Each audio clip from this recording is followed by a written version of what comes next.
Hello दोस्तों, राधे राधे सभी को। कैसे हैं आप सब? आई होप आप सभी ठीक होंगे, स्वस्थ होंगे और सेहतमंद होंगे। और मैं रीता आप सभी का एक बार फिर अपने यूट्यूब चैनल में स्वागत करती हूं आपका। और अभी कहाँ कल जहां से हमने व्लॉग को एंड किया था वहीं से हमने स्टार्ट कर दिया है। तो इधर देखिए, हमारे मूंगफली के छिलकों को हमने हटा दिया है और एक थाली में हमने ऑयल, चाहे रिफाइंड ऑयल चाहे देसी घी आप लगा सकते हैं। मैंने देसी घी का इस्तेमाल किया है।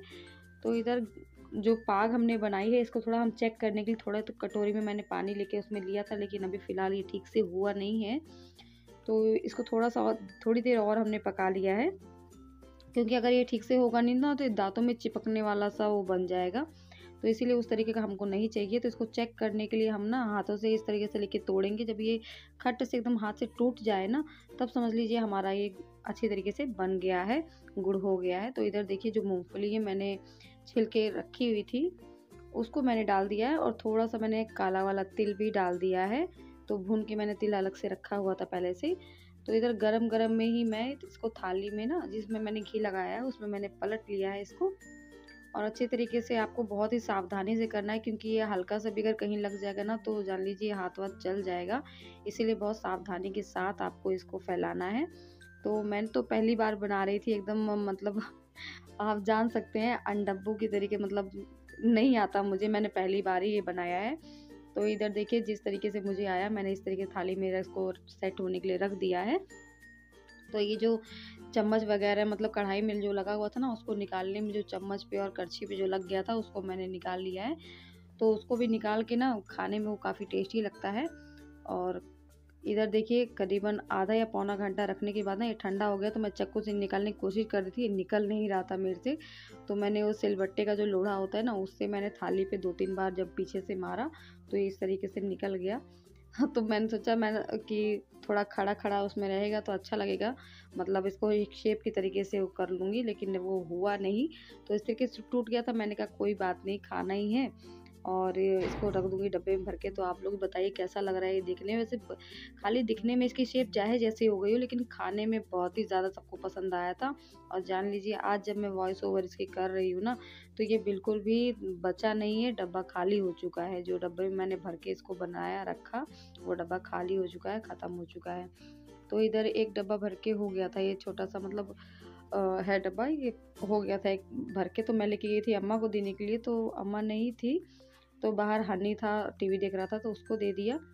तो उसको भी बहुत पसंद आया, और बच्चे को पसंद आ गया ना, जान लीजिए हमारी बनाई हुई मेहनत सफल हो जाती है। कि अगर बच्चे खाने में कह दें कि हाँ, हमको अच्छा लग रहा है, तो बच्चों ने बहुत ही चाव से खाया था। और इधर साथ-साथ मैंने कपड़े भी डाल रखे थे मशीन में धुलने के लिए, क्योंकि अगर संडे का दिन हो और कपड़े ना हो तो ये तो हो ही नहीं सकता। तो इधर शाम के टाइम पे ही मैंने कपड़े धोए थे।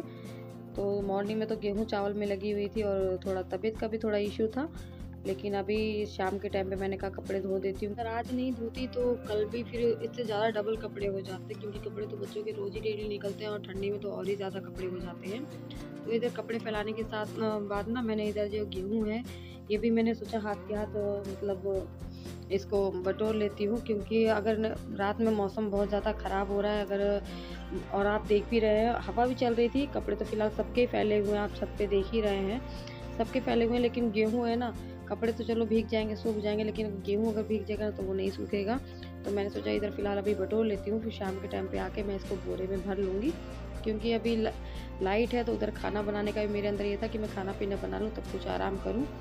तो इधर रिया के ऊपर थोड़ा मैं ज़िम्मेदारी दे के मैं ये सोचती हूँ कहीं मैं कुछ ज़्यादती तो नहीं कर रही हूँ। लेकिन ऐसा है ना, मेरे अंदर भी एक डर सा बना रहता है, क्योंकि मेरे साथ जब ऐसा हुआ ना, तो मैंने भी कभी ये नहीं सोचा था कि हाँ, हम लोग के ऊपर ये ज़िम्मेदारी पड़ जाएगी। क्योंकि जब मम्मा जब छोड़ के गई ना, तो ये सारी ज़िम्मेदारी हम लोग के सर पे ऐसे एकाएक आई ना, तो उस टाइम पे हम लोग को कुछ नहीं आता था करने के लिए। मतलब ना खाना बनाना, ना झाड़ू लगाना, ना पोछा लगाना। जिस तरीके हम अपने बच्चों को ट्रीट करते हैं कि हाँ बेटा पढ़ाई पे खाली ध्यान दो, ये सब काम करने की तो कोई ज़रूरत नहीं है। तो मेरी मम्मा ने भी ऐसे ही हम लोग को ट्रीट किया था कि सिर्फ पढ़ाई पे ध्यान करो।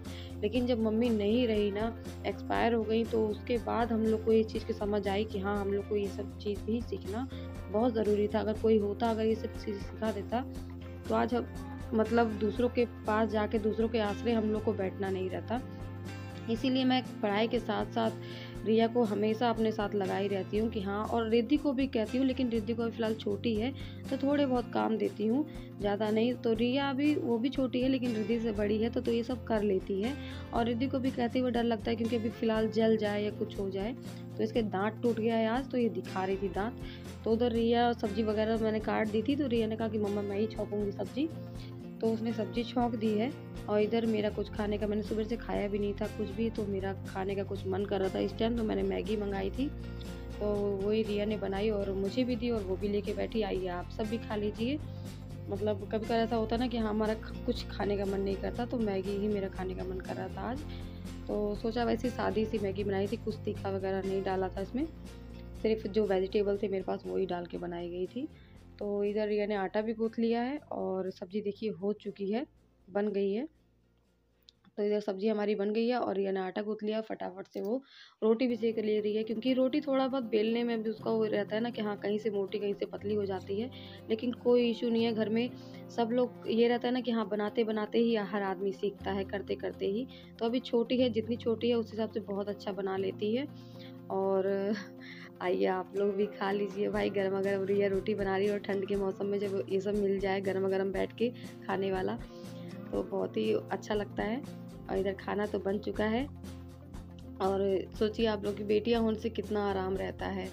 मतलब एक टाइम हमारा भी था कि हम सोचते थे कि हाँ, शायद मम्मी को हम आराम दे पाएँ, लेकिन वो हमारी तकदीर में कभी नहीं था कि हाँ, हम उनको आराम दे सकें, क्योंकि वो अभी है ही नहीं हमारे साथ। और इधर मैंने बच्चों को अब पढ़ने के लिए बैठाया था कि बेटा थोड़ी देर किताब लेके पढ़ लो। KKLL। छोटा लेटर कौन सा, बड़ा लेटर कौन सा? छोटा लेटर ये बड़ा लेटर है, ये छोटा लेटर है, ये बड़ा लेटर है। A Apple. और बॉय की BOY। बच्चों की पढ़ाई ख़त्म होने के बाद ही तुरंत लाइट चली गई थी, तो फिलहाल इसके बाद का मैं शूट नहीं कर पाई थी क्योंकि लाइट काफ़ी देर बाद आई थी। तो आज का वीडियो व्लॉग मैं यहीं पे एंड करना चाहती हूँ। अगर वीडियो अच्छा लगा हो तो प्लीज़ एक लाइक शेयर कमेंट ज़रूर करें। अगर हमारे चैनल पे आप अगर नए हो तो प्लीज़ हमारे चैनल को सब्सक्राइब करें, सपोर्ट करें हमें। तो मिलते हैं नेक्स्ट वीडियो व्लॉग में। Bye bye.